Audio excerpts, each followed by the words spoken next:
बलिहारी गुर अपने द्योहाड़ी सदवार।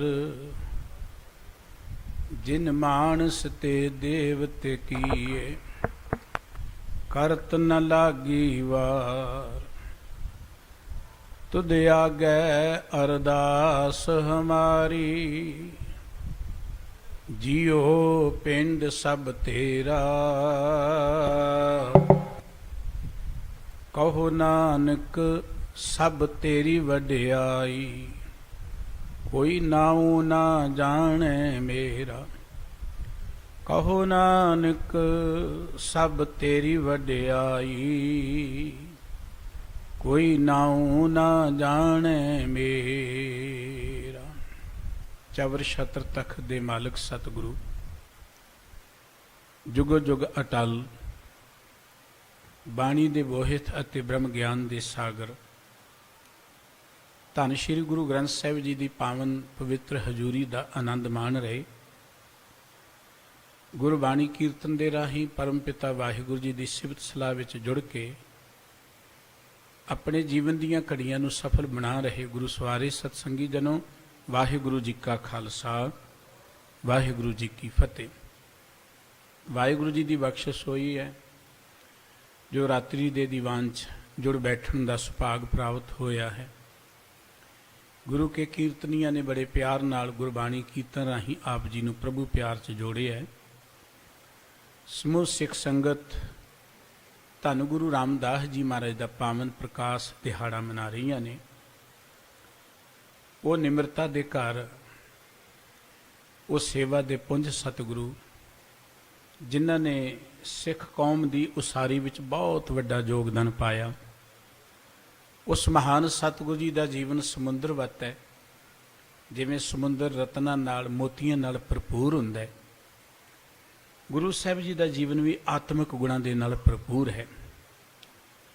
जदों भी किसी महापुरख की वडियाई असीं देखनी होवे उहदा असीं पहिलां परिवारक जीवन देखदे हां, फिर वह विहारक जीवन देखते हैं, फिर असी वह समाजिक जीवन तो फिर धार्मिक जीवन देखते हैं। ये एक कसवट्टी होंदी है किसी की महानता नूं देखण दे लई।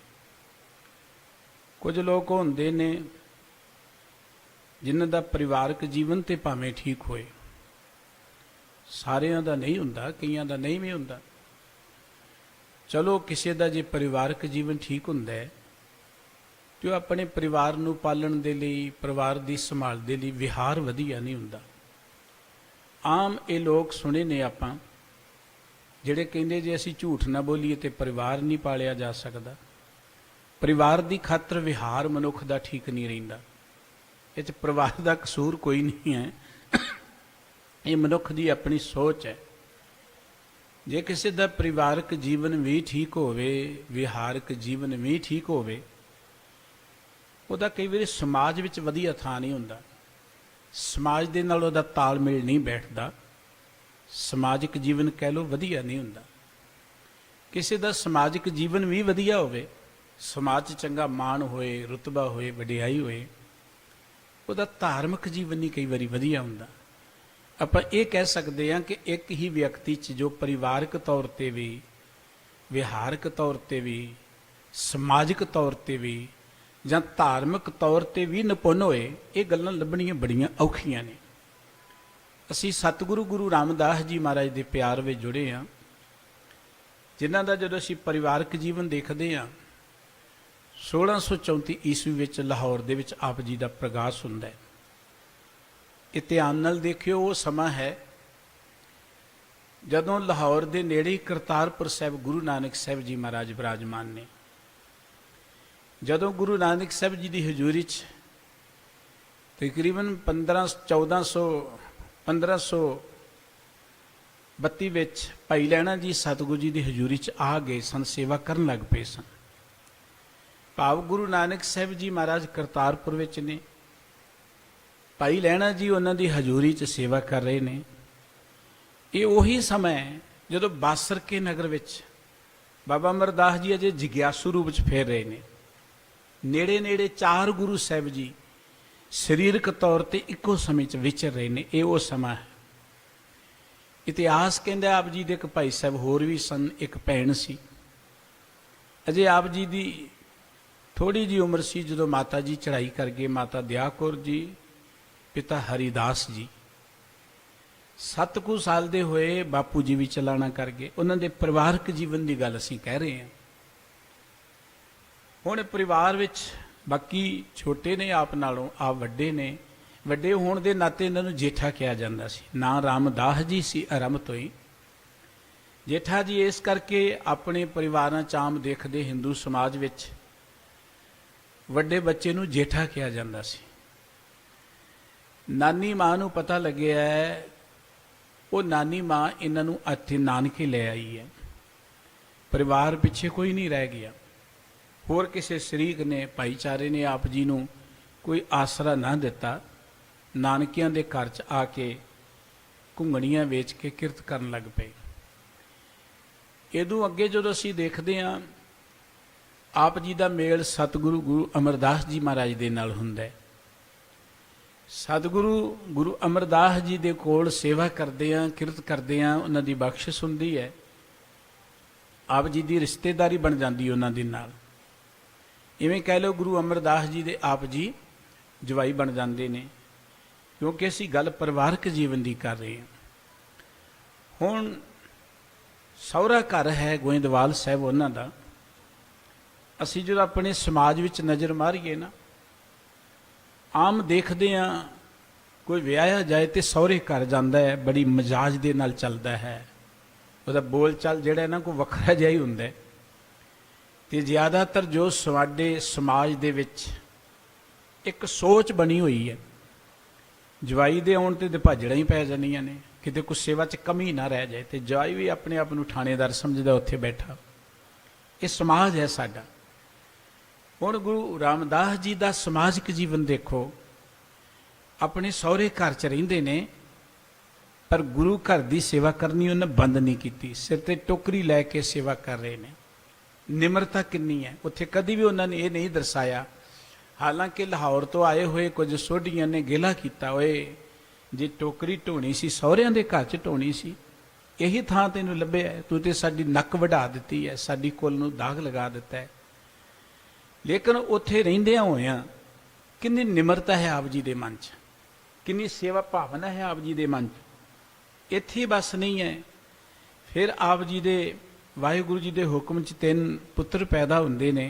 ਬਾਬਾ ਪਿਰਥੀ ਚੰਦ ਜੀ ਨੇ, ਬਾਬਾ ਮਹਾਦੇਵ ਜੀ ਨੇ, ਉਹਨਾਂ ਤੋਂ ਛੋਟੇ ਗੁਰੂ ਅਰਜਨ ਸਾਹਿਬ ਜੀ ਮਹਾਰਾਜ ਜੋ ਬਣਦੇ ਅਰਜਨ ਦੇਵ ਜੀ ਨੇ। ਆਪ ਜੀ ਨੇ ਆਪਣੇ ਪਰਿਵਾਰਕ ਤੌਰ ਤੇ ਗ੍ਰਸਤ ਦੀ ਗੱਲ ਅਸੀਂ ਕਰਦੇ ਹਾਂ, ਕਿਉਂਕਿ ਕੁਝ ਲੋਕਾਂ ਦਾ ਪਰਿਵਾਰਕ ਜੀਵਨ ਜਿਹੜਾ ਉਹ ਵਧੀਆ ਨਹੀਂ ਹੁੰਦਾ। ਸਮਾਜ 'ਚ ਬੜਾ ਉਹ ਰੁਤਬਾ ਰੱਖਦੇ ਨੇ, ਬੜਾ ਫਨੇਖਾ ਬਣੇ ਫਿਰਦੇ ਨੇ, ਘਰ 'ਚ ਲੜਾਈ ਝਗੜਾ ਹੀ ਰਹਿੰਦਾ ਉਹਨਾਂ ਦੇ। ਔਰ ਸੰਸਥਾਵਾਂ 'ਚ ਜਾ ਕੇ ਜਾਂ ਸਮਾਜ ਵਿੱਚ ਉਹ ਆਪਣੇ ਆਪ ਨੂੰ ਵੱਡੇ ਆਗੂ ਦਰਸਾਉਣ ਦਾ ਯਤਨ ਕਰਦੇ ਨੇ। ਗੁਰੂ ਅਮਰਦਾਸ ਜੀ, ਗੁਰੂ ਰਾਮਦਾਸ ਜੀ ਮਹਾਰਾਜ ਦਾ ਪਰਿਵਾਰਕ ਤੌਰ ਤੇ ਦੇਖੀਏ, ਬੀਬੀ ਭਾਨੀ ਜੀ ਦਾ ਜੀਵਨ ਕਿੰਨੀ ਸੇਵਾ ਭਾਵਨਾ ਵਾਲਾ। ਆਪ ਜੀ ਕਿੰਨੀ ਭਾਵਨਾ ਵਾਲੇ। ਇੱਕ ਗ੍ਰਸਤੀ ਦੇ ਤੌਰ ਤੇ ਇੱਕ ਕਾਮਯਾਬ ਜੋੜੀ ਸੀ ਇਹਨਾਂ ਦੀ। ਔਰ ਇੱਥੇ ਬਸ ਨਹੀਂ ਹੈ, ਉਹਨਾਂ ਦਾ ਆਪਣਾ ਪਰਿਵਾਰਕ ਜੀਵਨ ਇੰਨਾ ਵਧੀਆ ਸੀ, ਬੱਚਿਆਂ ਨੂੰ ਵੀ ਪਾਲਿਆ। ਇਹ ਠੀਕ ਹੈ, ਕਈ ਵਾਰੀ ਹਰ ਸੁਭਾਅ ਮਨੁੱਖ ਦਾ ਵੱਖਰਾ ਹੁੰਦਾ। ਬਾਬਾ ਪਿਰਥੀ ਚੰਦ ਜੀ ਦਾ ਸੁਭਾਅ ਸੰਸਾਰੀ ਹੈ। ਬਾਬਾ ਮਹਾਦੇਵ ਜੀ ਕੁਝ ਵੈਰਾਗੀ ਸੁਭਾਅ ਦੇ ਨੇ। ਗੁਰੂ ਅਰਜਨ ਸਾਹਿਬ ਜੀ ਜਿਹੜੇ ਨੇ ਉਹ ਜਨਮ ਤੋਂ ਹੀ ਗੁਰਮਤਿ ਨੂੰ ਪਛਾਣ ਗਏ। ਤੈਂ ਜਨਮਤ ਗੁਰਮਤਿ ਬ੍ਰਹਮ ਪਛਾਣਿਓ, ਇਹ ਭੱਟਾਂ ਨੇ ਗੱਲ ਲਿਖੀ ਹੈ। ਬਾਬਾ ਪਿਰਥੀ ਚੰਦ ਜੀ ਮਨਮਰਜ਼ੀ ਕਰਦੇ ਰਹੇ, ਕੁਝ ਹੰਕਾਰ 'ਚ ਰਹੇ, ਲੇਕਿਨ ਉਹਨਾਂ ਨੂੰ ਕਿੰਨੇ ਪਿਆਰ ਨਾਲ ਸਮਝਾਉਂਦੇ ਨੇ। ਕਾਹੇ ਪੁੱਤ ਝਗਰਤ ਹੋ ਸੰਗ ਬਾਪ, ਜਿਨ ਕੇ ਜਣੇ ਵਡੀਰੇ ਤੁਮਹੁ ਤਿਨ ਸੰਗ ਝਗਰਤ ਪਾਪ। ਇਹ ਪਰਿਵਾਰਕ ਤੌਰ ਤੇ ਗੱਲਾਂ ਜਿਹੜੀਆਂ ਸਾਡੇ ਕੰਮ ਆਉਣ ਵਾਲੀਆਂ ਨੇ ਕਿ ਪਰਿਵਾਰਕ ਜੀਵਨ ਕਿਹੋ ਜਿਹਾ ਸੀ। ਜਿੱਥੇ ਆਪ ਜੀ ਪਰਿਵਾਰਕ ਤੌਰ ਤੇ ਇੱਕ ਸਫਲ ਗ੍ਰਸਤੀ ਸਨ, ਆਪ ਹੀ ਕੇਵਲ ਸਫਲ ਗ੍ਰਸਤੀ ਨਹੀਂ ਹੋਏ, ਉਹਨਾਂ ਨੇ ਸੰਸਾਰ ਦੇ ਲੋਕਾਂ ਦੀ ਇੱਕ ਚਾਨਣ ਮੁਨਾਰਾ ਬਣਾ ਦਿੱਤਾ ਕਿ ਇਹ ਗ੍ਰਸਤੀ ਹੋਣਾ ਕਿਹੋ ਜਿਹਾ ਚਾਹੀਦਾ। ਔਰ ਕਿਉਂਕਿ ਗੁਰਮਤਿ ਦਾ ਮਾਰਗ ਜਿਹੜਾ ਹੈ ਇਹ ਕੋਈ ਕੇਵਲ ਚੜ੍ਹਤ ਚੜਾਵੇ ਲੈਣ ਦਾ, ਮੱਥੇ ਟਿਕਾਉਣ ਦਾ ਜਾਂ ਧਰਮ ਸਥਾਨ ਬਣਾਉਣ ਦਾ ਹੀ ਮਾਰਗ ਨਹੀਂ ਹੈ। ਗੁਰਮਤਿ ਦਾ ਮਾਰਗ ਇਸ ਮਨੁੱਖੀ ਸਭਿਅਤਾ ਨੂੰ ਉੱਚੇ ਉਠਾਉਣ ਤੋਂ ਸੀ, ਸਮਾਜ ਨੂੰ ਸਵਾਰਨ ਤੋਂ ਸੀ, ਇੱਕ ਆਦਰਸ਼ਕ ਸਮਾਜ ਦੀ ਸਿਰਜਣਾ ਤੋਂ ਸੀ। ਗੁਰੂ ਰਾਮਦਾਸ ਜੀ ਮਹਾਰਾਜ ਦਾ ਆਪਣਾ ਪਰਿਵਾਰਕ ਜੀਵਨ ਇੰਨਾ ਵਧੀਆ, ਇੰਨੇ ਨਿਰਮਾਣ, ਇੰਨਾ ਘਰ 'ਚ ਪਿਆਰ, ਤੇ ਉਹਨਾਂ ਨੇ ਸੰਸਾਰ ਦੇ ਲੋਕਾਂ ਨੂੰ ਇੱਕ ਸੇਧ ਦੇ ਦਿੱਤੀ ਕਿ ਗ੍ਰਸਤੀ ਕਿਹੋ ਜਿਹਾ ਹੋਣਾ ਚਾਹੀਦਾ ਹੈ, ਗ੍ਰਸਤੀ ਦਾ ਜੀਵਨ ਕਿਹੋ ਜਿਹਾ ਹੋਣਾ ਚਾਹੀਦਾ। ਉਹ ਸੇਧ ਕਿਹੋ ਜਿਹੀ ਦਿੱਤੀ ਹੈ ਕਿ ਸਾਡੇ ਲਈ ਲਾਵਾਂ ਦਾ ਪਾਠ ਬਖਸ਼ਿਸ਼ ਕਰ ਦਿੱਤਾ ਕਿ ਉਹ ਲਾਵਾਂ ਜਿਹੜੀਆਂ ਨੇ ਉਹ ਸਾਡੇ ਗ੍ਰਸਤ ਜੀਵਨ ਵਿੱਚ, ਗ੍ਰਸਤੀ ਜੀਵਨ ਕਿਹੋ ਜਿਹਾ ਹੋਣਾ ਚਾਹੀਦਾ, ਇਹ ਸਾਨੂੰ ਸੰਦੇਸ਼ ਦੇਣਗੀਆਂ। ਇਹ ਗੱਲ ਵੱਖਰੀ ਹੈ। ਅਸੀਂ ਸਾਰੇ ਜਿੰਨੇ ਗ੍ਰਸਤ ਪ੍ਰਵੇਸ਼ ਕਰਦੇ ਗੁਰਸਿੱਖ ਪਰਿਵਾਰ ਜਾਂ ਸਾਡੇ ਬੱਚੇ, ਉਦੋਂ ਅਸੀਂ ਲਾਵਾਂ ਕਰ ਲੈਨੇ ਗੁਰੂ ਦੀ ਹਜ਼ੂਰੀ 'ਚ ਆ ਕੇ, ਪਰ ਲਾਵਾਂ ਦੀ ਮਹਾਨਤਾ ਦਾ ਨਹੀਂ ਪਤਾ ਸਾਨੂੰ।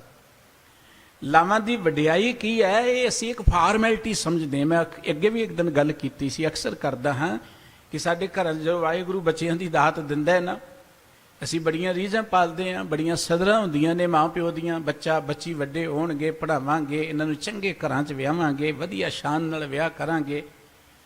ਬੱਚੇ ਵੱਡੇ ਹੋ ਜਾਂਦੇ ਨੇ, ਉਹਨਾਂ ਦੇ ਰਿਸ਼ਤੇ ਲੱਭਦੇ ਦੌੜ ਭੱਜ ਕਰਕੇ, ਰਿਸ਼ਤੇ ਤੋਂ ਬਾਅਦ ਫਿਰ ਤਿਆਰੀ ਕਿੰਨੀ ਹੁੰਦੀ ਹੈ, ਕਿੰਨੇ ਕਿੰਨੇ ਦਿਨ ਸਾਨੂੰ ਦੌੜ ਭੱਜ ਕਰਨੀ ਪੈਂਦੀ, ਵੱਡੇ ਵੱਡੇ ਪ੍ਰਬੰਧ ਕਰਨੇ ਪੈਂਦੇ ਨੇ। ਕਾਹਦੇ ਲਈ? ਕਿ ਵਿਆਹਾਂਗੇ ਆਪਾਂ ਬੱਚੇ ਦਾ, ਵਿਆਹ ਕਰਾਂਗੇ। ਜਿਸ ਦਿਨ ਵਿਆਹ ਵਾਲਾ ਮੌਕਾ ਹੁੰਦਾ ਹੈ, ਦਿਨ ਹੁੰਦਾ ਹੈ, ਟਾਈਮ ਹੁੰਦਾ ਹੈ, ਉਸ ਦਿਨ ਸਾਡੇ ਕੋਲ ਟਾਈਮ ਹੀ ਨਹੀਂ ਹੁੰਦਾ। ਉਸ ਦਿਨ ਕੀ ਹੁੰਦਾ, ਨੱਚਦੇ ਹਾਂ, ਟੱਪਦੇ ਹਾਂ, ਇੱਧਰ ਉੱਧਰ ਕੱਢਦੇ ਹਾਂ, ਅਸੀਂ ਲੇਟ ਹੋ ਜਾਂਦੇ 12 ਵਜੇ 1 ਵਜੇ। ਮੈਂ ਤੇ ਇਹੋ ਜਿਹੀਆਂ ਬਰਾਤਾਂ ਦੇਖੀਆਂ 4 ਵਜੇ ਵੀ ਆਉਂਦੀਆਂ ਨੇ। ਇੱਕ ਅੰਮ੍ਰਿਤਸਰੋਂ ਬਰਾਤ ਆਈ 4 ਵਜੇ ਗੁਰਦੁਆਰੇ ਉਹਨਾਂ ਪ੍ਰਵੇਸ਼ ਕੀਤਾ, ਤੇ ਮੈਂ ਕਹਿ ਬੈਠਾ, ਭਾਈ ਸਾਹਿਬ ਤੁਸੀਂ ਗੁਰੂ ਕੀ ਨਗਰੀ 'ਚੋਂ ਆਏ ਹੋ, ਤੁਹਾਨੂੰ ਪਤਾ ਨਹੀਂ? ਕਹਿੰਦੇ ਜੇ ਤੁਸੀਂ ਆਪੇ ਕਹਿੰਦੇ 12 ਵਜੇ ਤੋਂ ਪਹਿਲਾਂ ਆਉਣਾ, 12 ਵਜੇ ਤੋਂ ਪਹਿਲਾਂ ਆ ਹੀ ਗਏ ਅਸੀਂ। ਉਹ ਇਸ ਪਾਸੇ ਨੂੰ ਗੱਲ ਲੈ ਗਏ। ਸਾਨੂੰ ਇਹ ਪਤਾ ਹੀ ਨਹੀਂ ਕਿ ਇਸ ਸਮੇਂ ਦੀ ਮਹਾਨਤਾ ਕੀ ਹੈ। ਇਹ ਗ੍ਰਸਤ ਜੀਵਨ ਦੀ ਇੱਕ ਨੀਂਹ ਰੱਖੀ ਜਾਂਦੀ ਹੈ ਬੱਚਿਆਂ ਦੀ। ਅਸੀਂ ਅਰਦਾਸ ਕਰਕੇ, ਅਸੀਸ ਲੈ ਕੇ ਇਹ ਆਰੰਭਤਾ ਕਰਦੇ ਹਾਂ। ਲੇਕਿਨ ਹੁੰਦਾ ਕਿ ਸਾਡੇ ਕੋਲ ਉਸ ਦਿਨ ਟਾਈਮ ਨਹੀਂ ਹੁੰਦਾ। ਹੋਰ ਪ੍ਰਾਹੁਣਿਆਂ ਦੀ ਆਓ ਭਗਤ, ਖਾਣ ਪੀਣ ਜਾਂ ਦੌੜ ਭੱਜ ਵਿੱਚ ਸ਼ਾਨੋ ਸ਼ੌਕ 'ਚ ਅਸੀਂ ਸਮਾਂ ਗਵਾ ਬੈਠਦੇ ਹਾਂ। ਤੇ ਜਦੋਂ ਇਸ ਮੌਕੇ ਤੇ ਉਹਨੇ ਅਸੀਂ ਪਤਾ ਕੀ ਕਹਿੰਦੇ, ਭਾਈ ਸਾਹਿਬ ਜਲਦੀ ਜਲਦੀ ਬਸ ਘੁਮਾਂਟੜੀਆਂ ਦੇ ਦਿਓ, ਟਾਈਮ ਨਹੀਂ ਹੈ ਸਾਡੇ ਕੋਲ। ਕਮਾਲ ਦੀ ਗੱਲ ਹੈ। ਫਿਰ ਅਸੀਂ ਕਹਿੰਦੇ ਸਾਡਾ ਸਮਾਜ ਕਿੱਧਰ ਨੂੰ ਜਾ ਰਿਹਾ। ਸਾਡੇ ਕੋਲ ਉਸ ਚੀਜ਼ ਦਾ ਤੇ ਟਾਈਮ ਹੀ ਨਹੀਂ ਜਿਸ ਚੀਜ਼ ਨੂੰ 25 ਸਾਲਾਂ ਤੋਂ ਅਸੀਂ ਉਡੀਕ ਰਹੇ ਸੀ ਜਾਂ 20 ਸਾਲਾਂ ਤੋਂ ਉਡੀਕ, ਉਹਦੇ ਲਈ ਤੇ ਟਾਈਮ ਹੀ ਨਹੀਂ ਹੈ ਉੱਧਰ। ਫਿਰ ਅਸੀਂ ਕਿਵੇਂ ਆਸ ਕਰ ਸਕਦੇ ਹਾਂ ਕਿ ਸਾਡੇ ਬੱਚੇ ਜਿਹੜੇ ਨੇ ਇੱਕ ਸਫਲ ਗ੍ਰਸਤੀ ਬਣ ਜਾਣਗੇ ਜਾਂ ਉਹ ਗੁਰੂ ਦਾ ਉਪਦੇਸ਼ ਉਹਨਾਂ ਦੇ ਹਿਰਦੇ 'ਚ ਵਸ ਜਾਏਗਾ। ਗੁਰੂ ਰਾਮਦਾਸ ਜੀ ਮਹਾਰਾਜ ਨੇ ਜਿੱਥੇ ਆਪਣਾ ਇੱਕ ਪਰਿਵਾਰਕ ਜੀਵਨ, ਆਦਰਸ਼ਕ ਜੀਵਨ ਜਿਉਇਆ, ਭਾਵੇਂ ਉਹ ਸਹੁਰੇ ਪਰਿਵਾਰ 'ਚ ਰਹੇ, ਭਾਵੇਂ ਆਪਣੇ ਘਰ 'ਚ ਰਹੇ, ਭਾਵੇਂ ਉਹ ਕਿੱਥੇ ਵੀ ਰਹੇ, ਇੱਕ ਸਫਲ ਗ੍ਰਸਤੀ ਸਨ ਗੁਰੂ ਰਾਮਦਾਸ ਜੀ ਮਹਾਰਾਜ। ਤੇ ਉਹਨਾਂ ਨੇ ਦੁਨੀਆ ਦੇ ਵਿੱਚ ਇਹੋ ਜਿਹੇ ਗ੍ਰਸਤੀ ਬਣਾਉਣ ਦੇ ਲਈ, ਕਿਉਂਕਿ ਕੋਈ ਵੀ ਸਮਾਜ ਮਨੁੱਖਾਂ ਨਾਲ ਬਣਦਾ ਹੈ, ਮਨੁੱਖ ਘਰਾਂ 'ਚ ਪੈਦਾ ਹੁੰਦੇ ਨੇ, ਤੇ ਘਰ ਜਿਹੜੇ ਨੇ ਉਹ ਸਾਡੇ ਕਿਹੋ ਜਿਹੇ ਹੋਣੇ ਚਾਹੀਦੇ। ਇਹ ਦਾਤ ਗੁਰੂ ਰਾਮਦਾਸ ਜੀ ਮਹਾਰਾਜ ਨੇ ਬਖਸ਼ਿਸ਼ ਕੀਤੀ। ਲਾਵਾਂ ਦਾ ਪਾਠ ਸੂਹੀ ਰਾਗ ਵਿੱਚ ਹੈ। ਬੜੇ ਪਿਆਰੇ ਬਚਨ ਸਤਿਗੁਰੂ ਜੀ ਨੇ, ਜਿੱਥੇ ਆਤਮਿਕ ਤੌਰ ਤੇ ਜੀਵਾਤਮਾ ਤੇ ਪ੍ਰਮਾਤਮਾ ਦੇ ਸੁਮੇਲ ਦੀ ਗੱਲ ਕੀਤੀ ਹੈ, ਉਹਨੂੰ ਸਾਡੇ ਬਜ਼ੁਰਗਾਂ ਨੇ ਪਤੀ ਪਤਨੀ ਦੇ ਰਿਸ਼ਤੇ ਦੇ ਨਾਲ ਜੋੜਦਿਆਂ ਹੋਇਆਂ ਇੱਕ ਚੰਗਾ ਉਪਦੇਸ਼, ਸੰਦੇਸ਼ ਦਿੱਤਾ ਹੈ ਕਿ ਸਾਡਾ ਇੱਕ ਪਰਿਵਾਰਕ ਜੀਵਨ ਕਿਹੋ ਜਿਹਾ ਹੋਣਾ ਚਾਹੀਦਾ। ਇੱਥੇ ਹੀ ਬਸ ਨਹੀਂ ਹੈ। ਸਤਿਗੁਰੂ ਸੱਚੇ ਪਾਤਸ਼ਾਹ ਜੀ ਨੇ ਆਪਣੇ ਬੱਚਿਆਂ ਨੂੰ ਜਿਵੇਂ ਪਾਲਿਆ, ਹਰ ਤਰੀਕੇ ਦੇ ਨਾਲ ਦੇਖ ਰੇਖ ਕੀਤੀ। ਗੁਰਬਾਣੀ ਵਿੱਚ ਵੀ ਸਤਿਗੁਰੂ ਸੱਚੇ ਪਾਤਸ਼ਾਹ ਜੀ ਨੇ ਪਰਿਵਾਰਕ ਤੌਰ ਤੇ ਬਹੁਤ ਵੱਡੀ ਸਾਨੂੰ ਸੇਧ ਦਿੱਤੀ। ਲਾਵਾਂ ਦੀ ਬਾਣੀ, ਹੋਰ ਬਾਣੀ ਵੀ ਹੈ। ਪਰਿਵਾਰ ਤੋਂ ਬਾਅਦ ਗੱਲ ਆ ਜਾਂਦੀ ਹੈ ਵਿਹਾਰ ਦੀ। ਮੈਂ ਬੇਨਤੀ ਕੀਤੀ ਸੀ, ਕਈ ਲੋਕ ਪਰਿਵਾਰ ਨੂੰ ਪਾਲਣ ਦੇ ਲਈ ਵਿਹਾਰ ਹੀ ਵਿਗਾੜ ਬੈਂਦੇ ਨੇ ਕਿ ਕਾਰੋਬਾਰ ਚਲਾਉਣਾ, ਪਰਿਵਾਰ ਪਾਲਣਾ, ਚਲੋ ਕੋਈ ਹੇਰਾ ਫੇਰੀ ਕਰ ਲਓ, ਝੂਠ ਬੋਲ ਲਓ, ਕੋਈ ਠੱਗੀ ਠੋਰੀ ਕਰ ਲਓ, 4 ਪੈਸੇ ਬਹੁਤੇ ਹੋਣਗੇ, ਘਰ ਵੱਡਾ ਬਣ ਜਾਏਗਾ, ਨਿਆਣਿਆਂ ਨੂੰ ਬਹੁਤੀਆਂ ਸਹੂਲਤਾਂ ਦੇ ਦੇਵਾਂਗੇ। ਹੋ ਜਾਂਦਾ ਇੱਦਾਂ। ਅਸੀਂ ਆਪਣਾ ਵਿਹਾਰ ਵਿਗਾੜ ਕੇ ਪੈਸੇ ਤੇ ਬਹੁਤੇ ਲੈ ਆਉਂਦੇ ਘਰ 'ਚ, ਪਰ ਬਹੁਤੇ ਪੈਸਿਆਂ ਦਾ ਕੀ ਹੁੰਦਾ ਹੈ, ਬੱਚੇ ਜਿਹੜੇ ਨੇ ਉਹਨਾਂ ਦੀ ਦੁਰਵਰਤੋਂ ਕਰਦੇ ਨੇ, ਜਾਂ ਬਹੁਤੇ ਨਜਾਇਜ਼ ਪੈਸਿਆਂ ਦੇ ਨਾਲ। ਪੈਸਾ ਮਾੜਾ ਨਹੀਂ ਹੈ, ਮਿਹਨਤ ਕਰਕੇ ਆਏ, ਚੰਗੀ ਗੱਲ ਹੈ, ਆਉਣਾ ਚਾਹੀਦਾ। ਪੈਸੇ ਨੂੰ ਸਤਿਗੁਰੂ ਜੀ ਨੇ ਕਿਤੇ ਦੁਰਕਾਰਿਆ ਨਹੀਂ ਹੈ। ਸਤਿਗੁਰੂ ਜੀ ਨੇ ਤਾਂ ਸਾਨੂੰ ਉਦਮ ਕਰਨ ਦੀ ਪ੍ਰੇਰਣਾ ਕੀਤੀ ਹੈ ਵੀ ਮਿਹਨਤ ਕਰਿਆ ਕਰੋ, ਉਦਮ ਕਰਿਆਓ। ਗੁਰੂ ਰਾਮਦਾਸ ਜੀ ਮਹਾਰਾਜ ਨੇ ਕਿੰਨੀ ਵੱਡੀ ਸੇਧ ਦਿੱਤੀ ਹੈ। ਉਹਨਾਂ ਨੇ ਇਸ ਸਮਾਜ ਨੂੰ ਵਧੀਆ ਬਣਾਉਣ ਦੇ ਲਈ ਸਤਿਗੁਰੂ ਸੱਚੇ ਪਾਤਸ਼ਾਹ ਜੀ ਨੇ ਕਿਰਤੀਆਂ ਨੂੰ ਮਾਣ ਦਿੱਤਾ, ਕਿਰਤ ਕਰਨ ਦੀ ਗੱਲ ਕੀਤੀ। ਆਪ ਸਤਿਗੁਰੂ ਜੀ ਕਿਰਤ ਕਰਦੇ ਰਹੇ। ਗੱਲ ਆਪਾਂ ਕਰ ਰਹੇ ਹਾਂ ਵਿਹਾਰ ਦੀ। ਸਤਿਗੁਰੂ ਜੀ ਨੇ ਆਪਣੇ ਪਰਿਵਾਰ ਦੀ ਖਾਤਰ ਕਿਤੇ ਵਿਹਾਰ ਵਿਗਾੜਿਆ ਨਹੀਂ। ਪਹਿਲੀ ਗੱਲ ਉਹਨਾਂ ਦਾ ਵਿਹਾਰ ਕੀ ਸੀ ਦੇਖੋ ਨਾ, ਘੁੰਗਣੀਆਂ ਵੇਚਦੇ ਸਨ, ਬਚਪਨ ਤੋਂ ਹੀ ਗਰੀਬੀ ਸੀ। ਔਰ ਜ਼ਿਆਦਾਤਰ ਜਿਹੜੇ ਬੱਚੇ ਗਰੀਬੀ ਚ ਪਲਦੇ ਨੇ, ਜਿਹਨੇ ਯਤੀਮ ਹੋ ਜਾਂਦੇ ਨੇ, ਜਿਨ੍ਹਾਂ ਦੇ ਸਿਰ ਤੇ ਕੋਈ ਉਹਨਾਂ ਨੂੰ ਰੋਕਣ ਟੋਕਣ ਵਾਲਾ ਨਹੀਂ ਹੁੰਦਾ, ਉਹ ਕੀ ਹੁੰਦਾ ਹੈ, ਉਹ ਬੱਚੇ ਕਈ ਵਾਰੀ ਅਵਾਰਾ ਹੋ ਜਾਂਦੇ ਨੇ, ਜੇਬ ਕਤਰੇ ਬਣ ਜਾਂਦੇ ਨੇ, ਹੋਰ ਗਲਤ ਪਾਸੇ ਲੱਗ ਜਾਂਦੇ ਨੇ। ਬਹੁਤਾ ਜ਼ਿਆਦਾਤਰ ਸਮਾਜ 'ਚ ਇਹ ਕੁਝ ਹੁੰਦਾ ਹੈ। ਲੇਕਿਨ ਆਪ ਜੀ ਬਚਪਨ ਤੋਂ ਹੀ ਜਿੱਥੇ ਆਪਣੀ ਕਿਰਤ ਕਰਦੇ ਰਹੇ, ਘੁੰਗਣੀਆਂ ਵੇਚਣੀਆਂ, ਜੋ ਉਹਦੇ ਰਾਹੀਂ 4 ਪੈਸੇ ਉਹਨੇ ਆਪਣੇ ਪਰਿਵਾਰ ਨੂੰ ਪਾਲਣਾ, ਤੇ ਉਹ ਘੁੰਗਣੀਆਂ ਵੇਚਦੀਆਂ ਵੀ ਕਿੰਨੇ ਦਿਆਲੂ ਨੇ, ਉਹਨਾਂ ਦਾ ਵਿਹਾਰ ਕਿੰਨਾ ਵਧੀਆ ਹੈ। ਕਹਿੰਦੇ ਇੱਕ ਵਾਰੀ ਇੱਕ ਫਕੀਰ ਆ ਗਿਆ, ਫਕੀਰ ਕਹਿਣ ਲੱਗਾ ਜੇਠੇ ਭੁੱਖ ਲੱਗੀ ਹੈ, ਤੇ ਆਪ ਜੀ ਨੇ ਬੁੱਕ ਭਰ ਕੇ ਘੁੰਗਣੀਆਂ ਉਹਨੂੰ ਦੇ ਦਿੱਤੀਆਂ, ਲੈ ਖਾ ਲੈ। ਉਹ ਕਹਿਣ ਲੱਗਾ ਹੋਰ ਲੱਗੀ ਹੈ, ਹੋਰ ਦੇ ਦੇ, ਹੋਰ ਚਾਹੀਦੀ ਹੈ, ਮੈਂ ਰੱਜਿਆ ਨਹੀਂ ਹੈ। ਉਹ ਜਿੰਨੀਆਂ ਸਨ ਉਹਨਾਂ ਦੇ ਕੋਲ ਉਹਦੀ ਝੋਲੀ 'ਚ ਪਾ ਕੇ ਤੇ ਖਾਲੀ ਹੱਥ ਘਰ ਆ ਗਏ। ਹੁਣ ਘਰ ਆਏ, ਨਾਨੀ ਮਾਂ ਨੇ ਪੁੱਛਿਆ ਕਿ ਕੀ ਵੱਟ ਕੇ ਲਿਆਇਆ ਪੁੱਤਰ? ਹੱਸ ਕੇ ਕਹਿਣਗੇ ਅੱਜ ਤੇ ਸਭ ਕੁਝ ਰੱਬ ਨੇ ਸੇਵਾ 'ਚ ਹੀ ਲਗਾ ਦਿੱਤਾ, ਅੱਜ ਤੇ ਕੁਝ ਵੀ ਨਹੀਂ ਆਇਆ, ਸਭ ਕੁਝ ਸੇਵਾ 'ਚ ਹੀ ਲੱਗ ਗਿਆ, ਸੇਵਾ ਮਿਲ ਗਈ ਅੱਜ ਮਾਤਾ ਜੀ।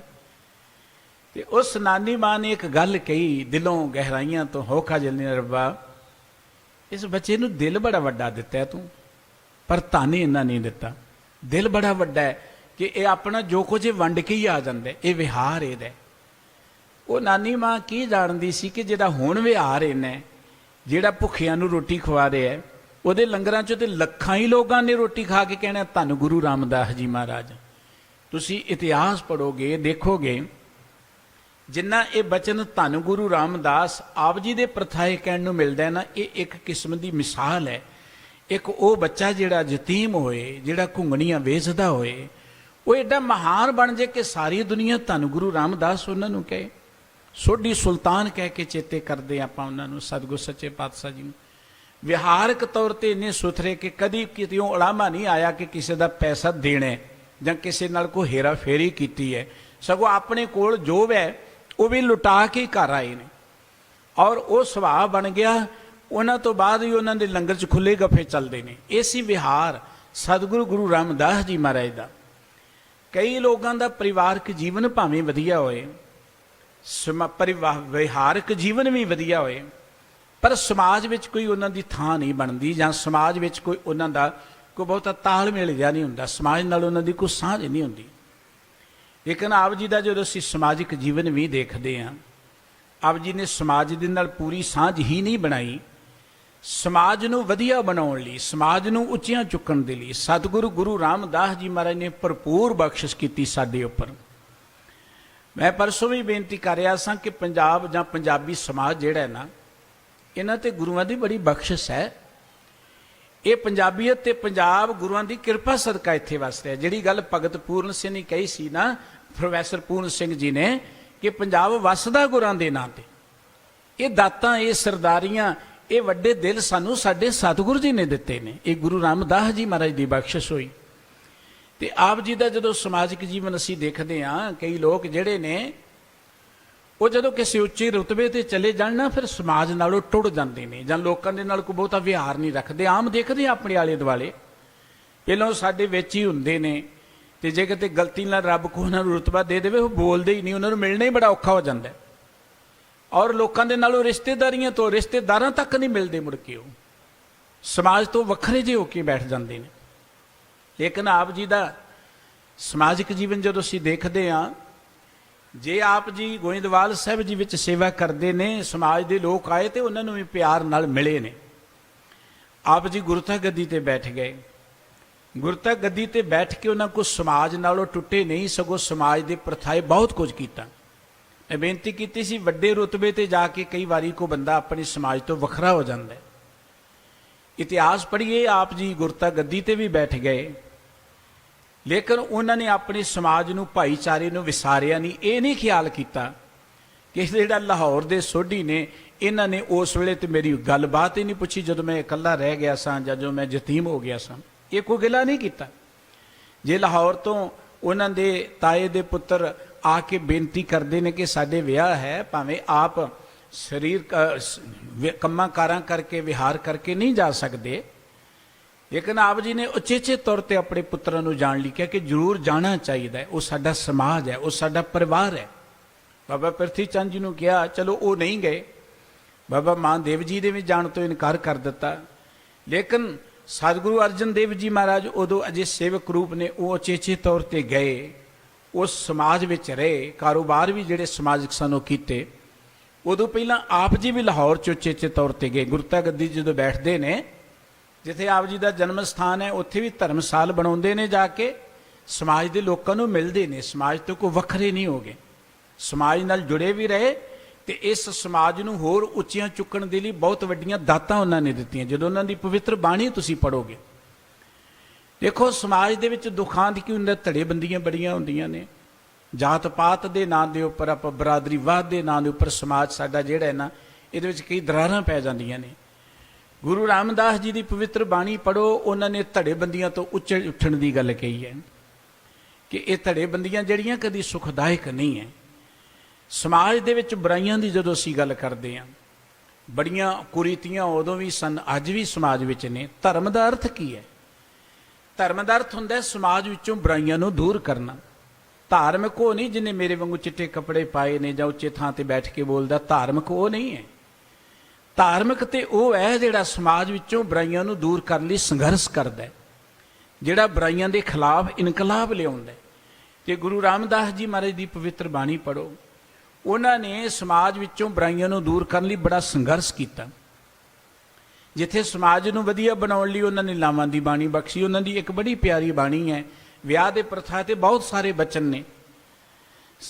ਸਤ ਸੰਤੋਖ ਕਰ ਭਾਓ ਕੁੜਮ ਕੁੜਮਾਈ ਆਇਆ ਬਲਰਾਮ ਜੀਓ। ਸਾਡੇ ਵਿਆਹ ਕਾਰਜ ਹੁੰਦੇ ਨੇ, ਉਦੋਂ ਪਹਿਲਾਂ ਅਸੀਂ ਰਿਸ਼ਤੇ ਕਰਦੇ ਹਾਂ, ਤੇ ਰਿਸ਼ਤੇਦਾਰਾਂ ਦਾ ਪੈਮਾਨਾ ਅੱਜ ਕੱਲ੍ਹ ਕੀ ਹੁੰਦਾ ਹੈ? ਅਸੀਂ ਸਭ ਤੋਂ ਪਹਿਲਾਂ ਪੁੱਛਦੇ ਮੁੰਡੇ ਦਾ ਪੈਕੇਜ ਕੀ ਹੈ, ਕੁੜੀ ਦਾ ਪੈਕੇਜ ਕੀ ਹੈ, ਜਾਂ ਹੋਰ ਜਾਇਦਾਦ ਦੀ ਅਸੀਂ ਪੁਣ ਸਣ ਕਰਦੇ ਹਾਂ, ਐਜੂਕੇਸ਼ਨ ਦੀ ਗੱਲ ਕਰਦੇ। ਚਲੋ ਮਾਂ ਪਿਓ ਦੇ ਫਰਜ਼ ਹੁੰਦੇ ਨੇ ਇਹ ਕੁਝ ਜਾਣਨਾ, ਲੇਕਿਨ ਸਤਿਗੁਰੂ ਜੀ ਨੇ ਜਿਹੜੀ ਗੱਲ ਕਹੀ ਹੈ ਕਿ ਜੇ ਆਪਾਂ ਚਾਹੁੰਦੇ ਹਾਂ ਕਿ ਸਾਡਾ ਸਮਾਜ ਵਧੀਆ ਬਣੇ, ਤੇ ਉਹਦੇ ਲਈ ਇੱਕ ਪੈਮਾਨਾ ਇਹ ਹੋਣਾ ਚਾਹੀਦਾ, ਸਤ ਸੰਤੋਖ ਕਰ ਭਾਓ ਕੁੜਮ ਕੁੜਮਾਈ ਆਇਆ ਬਲਰਾਮ ਜੀਓ। ਦੋਵਾਂ ਪਾਸਿਆਂ ਤੋਂ ਸਤ ਤੇ ਸੰਤੋਖ ਹੋਣਾ ਚਾਹੀਦਾ। ਸਤ ਦਾ ਅਰਥ ਹੈ ਕਿ ਜੋ ਗੱਲ ਹੈ ਉਹ ਕਲੀਅਰ ਦੱਸ ਦੇਣੀ ਚਾਹੀਦੀ ਹੈ, ਕੋਈ ਗੱਲ ਲੁਕਾ ਕੇ ਨਹੀਂ ਰੱਖਣੀ ਚਾਹੀਦੀ, ਸੱਚ ਦੱਸ ਦੇਣਾ ਚਾਹੀਦਾ, ਪਾਰਦਰਸ਼ੀ ਗੱਲਾਂ ਹੋਣੀਆਂ ਚਾਹੀਦੀਆਂ ਨੇ। ਦੂਜੀ ਗੱਲ ਹੈ ਕਿ ਮੁੰਡੇ ਵਾਲਿਆਂ ਦੇ ਮਨ 'ਚ ਸੰਤੋਖ ਵੀ ਹੋਣਾ ਚਾਹੀਦਾ। ਉਹ ਇਹ ਨਾ ਪੁੱਛਣ ਕਿ ਕੀ ਕੁਝ ਮਿਲੇਗਾ ਸਾਨੂੰ, ਜਾਂ ਕਿੰਨੇ ਕੁ ਕੜੇ ਪੈਣਗੇ, ਕੀ ਦਾਜ ਆਏਗਾ। ਔਰ ਸਤਿਗੁਰੂ ਜੀ ਨੇ ਇਸ ਬਿਮਾਰੀ ਨੂੰ ਦੂਰ ਕਰਨ ਦੇ ਲਈ ਇੱਕ ਬੜਾ ਪਿਆਰਾ ਬਚਨ ਗੁਰਬਾਣੀ 'ਚ ਬਖਸ਼ਿਸ਼ ਕੀਤਾ। ਗੱਲ ਸਮਾਜ ਦੀ ਚੱਲ ਰਹੀ ਸੀ, ਉਹ ਇਹ ਸੀ ਕਿ ਹਰ ਪਲ ਮੇਰੇ ਬਾਬਲਾ ਹਰ ਦੇਵੋ ਦਾਨ ਮੈਂ ਦਾਜੋ, ਹਰ ਕੱਪੜਾ ਹਰ ਸੋਭਾ ਦੇਵੋ ਜੇ ਸਭ ਦੇ ਮੇਰਾ ਖਾਜੋ। ਜੇ ਸਮਾਜ ਵਧੀਆ ਬਣਾਉਣਾ ਹੈ ਤੇ ਐਸ ਦਾਜ ਦੀ ਲੋੜ ਹੈ। ਇਹ ਦਾਜ ਦੇਣਾ ਚਾਹੀਦਾ, ਇਹ ਦਾਜ ਲੈਣਾ ਚਾਹੀਦਾ। ਉਹ ਕਿਹੜਾ ਹੈ? ਉਹ ਕਿਹੜਾ ਹੈ ਕਿ ਵਾਹਿਗੁਰੂ ਜੀ ਦਾ ਪਿਆਰ, ਰੱਬੀ ਗੁਣ ਬੱਚਿਆਂ ਦੇ ਪੱਲੇ ਹੋਣ। ਬੱਚੇ ਪੜ੍ਹੇ ਹੋਣ, ਬਹੁਤ ਚੰਗੀ ਗੱਲ ਹੈ, ਬੱਚੇ ਡਾਕਟਰ ਹੋਣ, ਇੰਜੀਨੀਅਰ ਹੋਣੇ ਚਾਹੀਦੇ ਨੇ ਸਾਡੇ ਬੱਚੇ, ਲੇਕਿਨ ਉਹਨਾਂ ਬੱਚਿਆਂ ਦੇ ਅੰਦਰ ਸਤ ਸੰਤੋਖ ਕਿੰਨਾ ਕੁ ਹੈ, ਉਹਨਾਂ ਦੇ ਅੰਦਰ ਰੱਬੀ ਗੁਣ ਕਿੰਨੇ, ਪਿਆਰ ਕਿੰਨਾ ਕੁ ਹੈ, ਉਹ ਪਰਿਵਾਰ ਨੂੰ ਕਿੰਨਾ ਕੁ ਇਕੱਠਿਆਂ ਰੱਖ ਸਕਦੇ ਨੇ, ਪਰਿਵਾਰ 'ਚ ਕਿੰਨਾ ਕੁ ਆਪਣੇ ਆਪ ਨੂੰ ਐਡਜਸਟ ਕਰ ਸਕਦੇ ਨੇ। ਇਹ ਗੱਲਾਂ ਗੁਰੂ ਰਾਮਦਾਸ ਜੀ ਦੀ ਪਵਿੱਤਰ ਬਾਣੀ 'ਚੋਂ ਮਿਲਣਗੀਆਂ ਕਿ ਜੇ ਦਾਜ ਦੇਣਾ ਹੀ ਹੈ ਤੇ ਵਾਹਿਗੁਰੂ ਜੀ ਦੇ ਨਾਮ ਦਾ ਦਿਓ, ਗੁਰਬਾਣੀ ਦਾ ਦਿਓ, ਸ਼ੁਭ ਗੁਣਾਂ ਦਾ ਦਿਓ, ਜਿਹਦੇ ਨਾਲ ਉਹਨਾਂ ਦੀ ਜ਼ਿੰਦਗੀ ਰਾਸ ਹੋ ਜਾਏ, ਕਾਰਜ ਰਾਸ ਹੋ ਜਾਏ। ਇਹ ਗੁਰੂ ਰਾਮਦਾਸ ਜੀ ਦਾ ਸਮਾਜਿਕ ਜੀਵਨ ਹੈ। ਉਹਨਾਂ ਨੇ ਸਮਾਜ ਦੇ ਦੁੱਖਾਂ ਨੂੰ ਸਤਿਗੁਰੂ ਜੀ ਨੇ ਹੰਡਾਇਆ ਸੀ। ਗੁਰੂ ਗ੍ਰੰਥ ਸਾਹਿਬ ਜੀ ਵਿੱਚ ਜਿਹੜੀ ਬਾਣੀ ਹੈ ਨਾ, ਜ਼ਿਆਦਾਤਰ ਰੱਬੀ ਪਿਆਰਿਆਂ ਦੀ, ਮਹਾਂਪੁਰਖਾਂ ਦੀ, ਗੁਰੂ ਸਾਹਿਬਾਂ ਦੀ, ਇਹ ਉਹਨਾਂ ਦੀ ਹੈ ਜਿਨ੍ਹਾਂ ਨੇ ਸਮਾਜ ਦੇ ਵਿੱਚ ਰਹਿ ਕੇ ਦੇਖਿਆ, ਸਮਾਜ ਤੋਂ ਭੱਜੇ ਨਹੀਂ ਆ ਕੋਈ। ਜ਼ਿਆਦਾਤਰ ਧਰਮ ਦੇ ਨਾਂ ਤੇ ਆਪਾਂ ਦੇਖਦੇ ਹਾਂ ਆਪਣੇ ਮੁਲਕ ਵਿੱਚ ਸਮਾਜ ਤੋਂ ਭਗੌੜੇ ਬੜੇ ਲੋਕ ਨੇ। ਜੰਗਲਾਂ 'ਚ ਬੈਠ ਕੇ ਜਾ ਕੇ, ਜਾਂ ਭੋਰਿਆਂ 'ਚ ਬੈਠ ਕੇ, ਪਹਾੜਾਂ ਤੇ ਚੜ੍ਹ ਗਏ, ਤਪ ਕਰਨ ਲੱਗ ਪਏ, ਧੂਣੀਆਂ ਤਾਉਣ ਲੱਗ ਪਏ। ਵੱਡੇ ਵੱਡੇ ਤਪਸਵੀ ਹੋਏ ਨੇ ਆਪਣੇ ਮੁਲਕ ਦੇ ਅੰਦਰ, ਵੱਡੇ ਵੱਡੇ ਹੋਰ ਸਾਧੂ ਭਗਤ ਮੋਨੀ ਹੋਏ ਨੇ, ਭਾਈ ਮੁਬਾਰਕ ਹੈ, ਸਤਿਕਾਰਯੋਗ ਨੇ। ਪਰ ਸਵਾਲ ਹੈ ਕਿ ਉਹਨਾਂ ਨੇ ਮਨੁੱਖੀ ਸਮਾਜ ਲਈ ਕੀ ਕੀਤਾ? ਇਸ ਸਮਾਜ ਨੂੰ ਵਧੀਆ ਬਣਾਉਣ ਲਈ ਉਹਨਾਂ ਦੀ ਕੀ ਕੁਰਬਾਨੀ ਹੈ? ਇਸ ਸਮਾਜ ਨੂੰ ਵਧੀਆ ਬਣਾਉਣ ਲਈ ਉਹਨਾਂ ਦਾ ਕੀ ਯੋਗਦਾਨ ਹੈ? ਜਦੋਂ ਵੀ ਮਨੁੱਖਤਾ ਲੇਖਾ ਜੋਖਾ ਕਰੇਗੀ ਨਾ, ਉਹ ਇਹ ਨਹੀਂ ਦੇਖੇਗੀ ਕੋਈ ਕਿੰਨੇ ਦਿਨ ਭੁੱਖਾ ਰਿਹਾ, ਕਿੰਨੇ ਦਿਨ ਧੂਣੀਆਂ ਤਾਈਆਂ, ਕਿੰਨਾ ਪੁੱਠਾ ਲਟਕਿਆ, ਕਿੰਨੇ ਤੀਰਥ ਨਹਾਤਾ, ਕਿੰਨੇ ਪਾਠ ਕੀਤੇ, ਇਹ ਨਹੀਂ ਦੇਖੇਗੀ। ਉਹ ਤੇ ਪੈਮਾਨਾ ਇੱਕੋ ਹੋਵੇਗਾ ਕਿ ਉਹਨੇ ਮਾਨਵਤਾ ਲਈ ਕੀ ਕੀਤਾ, ਇਸ ਮਨੁੱਖੀ ਸਮਾਜ ਨੂੰ, ਸਭਿਅਤਾ ਨੂੰ ਬਚਾਉਣ ਲਈ ਉਸਨੇ ਕੀ ਕੀਤਾ। ਜਦੋਂ ਤੁਸੀਂ ਇਹ ਪੈਮਾਨਾ ਵਰਤੋਗੇ, ਜਦੋਂ ਵਰਤਿਆ ਜਾਂਦਾ ਹੈ, ਔਰ ਵਰਤਦੇ ਨੇ ਲੋਕ ਅੱਜ ਵੀ ਸਿਆਣੇ, ਕਿਉਂਕਿ ਸਾਰੇ ਕੋਈ ਸਾਡੇ ਮੁਲਕ ਵਰਗੇ ਤੇ ਲੋਕ ਨਹੀਂ ਨਾ। ਉਹ ਦੇਖਦੇ ਨੇ ਕਿ ਜੋ ਕੁਝ ਸਮਾਜ ਲਈ ਗੁਰੂ ਸਾਹਿਬਾਂ ਨੇ ਕੀਤਾ ਹੈ ਨਾ, ਉਹ ਹੋਰ ਨਹੀਂ ਕੋਈ ਕਰ ਸਕਿਆ। ਔਰ ਹਮੇਸ਼ਾ ਆਉਣ ਵਾਲੇ ਸਮੇਂ 'ਚ ਗੁਰੂ ਸਾਹਿਬਾਂ ਦੀ ਇਹ ਪਵਿੱਤਰ ਬਾਣੀ ਜਿਹੜੀ ਹੈ ਮਨੁੱਖੀ ਸਭਿਅਤਾ ਨੂੰ ਹਮੇਸ਼ਾ ਹੀ ਚਮਕਾਉਂਦੀ ਤੇ ਰਸ਼ਨਾਉਂਦੀ ਰਹੇਗੀ। ਗੁਰੂ ਸਾਹਿਬਾਂ ਨੇ ਇਸ ਸਮਾਜ ਦੀ ਖਾਤਰ ਕਿ ਇਹ ਸਮਾਜ ਸਾਡੇ ਵਿੱਚੋਂ ਗਰੀਬੀ ਦੂਰ ਹੋਣੀ ਚਾਹੀਦੀ ਹੈ। ਦੇਖੋ ਇਹ ਗੱਲਾਂ ਬਹੁਤ ਵੱਡੀਆਂ ਨੇ ਕਿ ਸਮਾਜ ਅੱਜ ਸਾਡੇ ਲੀਡਰ ਵੱਡੀਆਂ ਵੱਡੀਆਂ ਫੜਾਂ ਮਾਰਦੇ ਨੇ।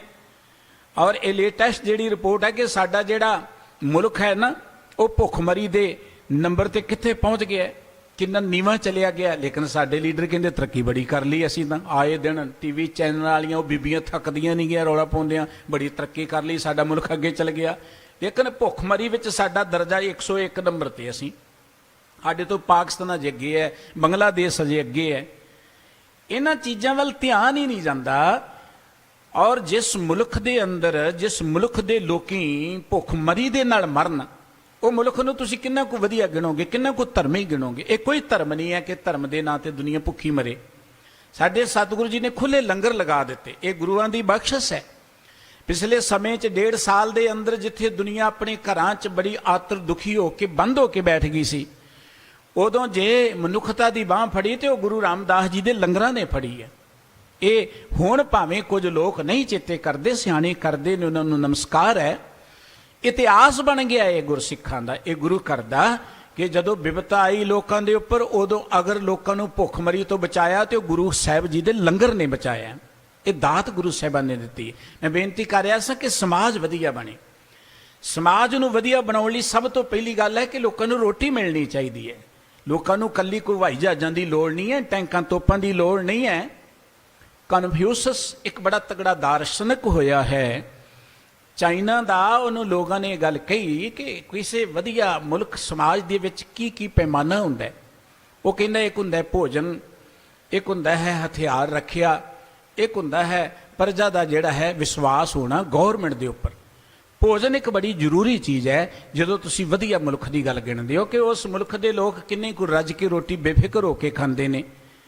ਹੁਣ ਜਦੋਂ ਖੁਸ਼ਹਾਲ ਮੁਲਕਾਂ ਦੀ ਗੱਲ ਚੱਲਦੀ, ਆਪਾਂ ਯੂਰਪ ਦੇ ਅੰਦਰ ਨਜ਼ਰ ਮਾਰਦੇ ਹਾਂ, ਹੋਰ ਨਾ ਕੰਟਰੀਆਂ 'ਚ ਮਾਰਦੇ ਹਾਂ, ਗੌਰਮੈਂਟਾਂ ਨੇ ਆਪਣੇ ਲੋਕਾਂ ਨੂੰ ਸੰਭਾਲਿਆ। ਸਾਡੇ ਬੱਚੇ ਪੜ੍ਹਨ ਜਾਂਦੇ ਨੇ, ਕੈਨੇਡਾ 'ਚ ਬੈਠੇ ਨੇ, ਆਸਟ੍ਰੇਲੀਆ 'ਚ ਬੈਠੇ ਨੇ, ਮੇਰਾ ਬੱਚਾ ਵੀ ਬੈਠਾ ਹੈ। ਗੌਰਮੈਂਟਾਂ ਨੇ ਦੇਖਿਆ ਇਹਨਾਂ ਦੇ ਕੰਮਕਾਰ ਰੁਕ ਗਏ ਨੇ ਤੇ ਉਹਨਾਂ ਦੇ ਖਾਤਿਆਂ 'ਚ ਉਹਨਾਂ ਨੇ ਪੈਸੇ ਪਾਉਣੇ ਸ਼ੁਰੂ ਕਰ ਦਿੱਤੇ। ਲੇਕਿਨ ਸਾਡੇ ਫੋਨ ਜਾਂਦੇ ਸੀ ਕਾਰਪੋਰੇਸ਼ਨ ਵਾਲੇ, ਜੇ ਤੁਸੀਂ ਆਹ ਟੈਕਸ ਨਾ ਭਰਿਆ ਤੇ ਤੁਹਾਡਾ ਜੀ ਜੁਰਮਾਨਾ ਕਰਦੇ। ਸਾਡੇ ਇਹ ਫੋਨ ਆਉਂਦੇ ਸੀ ਘਰਾਂ 'ਚ, ਸਾਡੀ ਗੌਰਮੈਂਟ ਦੇ ਇਹ ਫੋਨ ਆਉਂਦੇ ਸੀ। ਇਹ ਸਾਡਾ ਮੁਲਕ ਹੈ, ਦੁਨੀਆ ਭੁੱਖਮਰੀ 'ਚ ਮਰ ਰਹੀ ਹੈ, ਕਾਰੋਬਾਰ ਬੰਦ ਨੇ, ਤੇ ਇਹਨਾਂ ਦੇ ਫੋਨ ਬੜੇ ਡਰਾਉਣੇ ਆਉਂਦੇ ਥਾਣੇਦਾਰਾਂ ਵਾਂਗੂ, ਇਹ ਕੰਮ ਕਰ ਦਾਂਗੇ ਜੇ ਤੂੰ ਟੈਕਸ ਨਾ ਤਾਰਿਆ, ਇਹ ਨਾ ਕੀਤਾ ਤਾਂ। ਗੁਰੂ ਸਾਹਿਬਾਨ ਨੇ ਇਸ ਗੱਲ ਨੂੰ ਦੇਖਦੇ ਹਾਂ ਕਿ ਸਾਡਾ ਸਮਾਜ ਕਿਵੇਂ ਵਧੀਆ ਬਣ ਸਕਦਾ ਹੈ। ਉਹਨੂੰ ਵਧੀਆ ਬਣਾਉਣ ਦੇ ਲਈ ਲੋੜ ਹੈ ਕਿ ਹਰ ਮਨੁੱਖ ਜਿਹੜਾ ਰੋਟੀ ਖਾਏ, ਹਰ ਮਨੁੱਖ ਦੇ ਕੋਲ ਰਿਜ਼ਕ ਦਾ ਕੋਈ ਸਾਧਨ ਹੋਣਾ ਚਾਹੀਦਾ ਹੈ। ਤੇ ਗੁਰੂ ਰਾਮਦਾਸ ਜੀ ਕਿੰਨੇ ਦੂਰ ਅੰਦੇਸ਼ ਸਨ। ਵੈਸੇ ਸਰਬੱਤ ਗੁਰੂ ਸਾਹਿਬ ਜੀ ਨੇ ਇਹਦੇ ਤੇ ਬਹੁਤ ਵੱਡਾ ਕੰਮ ਕੀਤਾ, ਗੁਰੂ ਨਾਨਕ ਸਾਹਿਬ ਜੀ ਨੇ ਵੀ। ਪਰ ਗੁਰੂ ਰਾਮਦਾਸ ਜੀ ਨੇ ਤਾਂ ਕਮਾਲ ਕਰਤੀ। ਜਦੋਂ ਅੰਮ੍ਰਿਤਸਰ ਨਗਰ ਵਸਾਇਆ ਨਾ, ਉਹਦਾ ਮੁੱਖ ਮਕਸਦ ਇਹ ਸੀ ਕਿ ਇਸ ਨਗਰੀ 'ਚ ਕੋਈ ਬੰਦਾ ਭੁੱਖਾ ਨਾ ਰਹੇ। ਉੱਥੇ ਸਤਿਗੁਰੂ ਜੀ ਨੇ ਸਾਰੇ ਕਿਰਤੀ ਲੋਕ ਲਿਆ ਕੇ ਵਸਾਏ। ਅੰਮ੍ਰਿਤਸਰ 'ਚ ਵੇਲੜਾ ਨੂੰ ਮਾਣ ਨਹੀਂ ਕੋਈ ਦਿੱਤਾ ਸਤਿਗੁਰੂ ਜੀ ਨੇ ਕਿ ਵੇਲੇ ਸਾਧੂ ਲਿਆ ਕੇ ਬਿਠਾ ਦਿਓ, ਇੱਥੇ ਕੋਈ ਮਾਣ ਨਹੀਂ ਦਿੱਤਾ। ਇਹ ਗੱਲ ਵੱਖਰੀ ਹੈ ਕਿ ਉਹਨਾਂ ਨੇ ਹੁਣ ਉੱਥੇ ਡੇਰੇ ਬਣਾ ਲਏ, ਹੁਣ ਤੇ ਗੱਲ ਬਾਅਦ ਦੀ ਹੈ।